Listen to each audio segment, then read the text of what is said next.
用伽罗新皮肤玩的第一局，你们看这暴击的流光效果，连续几发光柱冲天呐，这视觉效果算是拉满了吧 ？Nice。星仔以前很喜欢玩太滑的水流剑，这次换过羽毛剑，突然感觉手感不一样了呀。这把我用伽罗对线是马可波罗，在对线期啊，伽罗是不怎么强的，但是我觉得我打马可太容易了。打他只要记住，你们看，等兵线踩铁后往前走，这时候啊，马可肯定会清线的，这时候就消耗他，一直压着他打。前期的马可完全不用怕哟。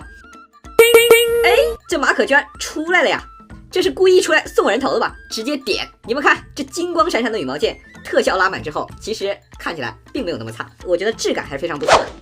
好了，现在这马可呀，打不过我就开始摇人了，但是他摇错人了吧？这个项羽这么笨重，对我是没有任何威胁的，根本进不了我身，就算蹲藏也没用，看我二技能巨龙咆哮，一下就给他们炸出来了。玩这个皮肤一定要注意听这个二键探讨音效，它比其他皮肤是明显的。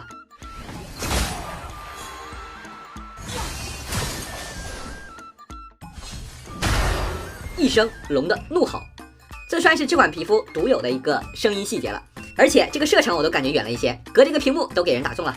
来，我给你们看个帅的。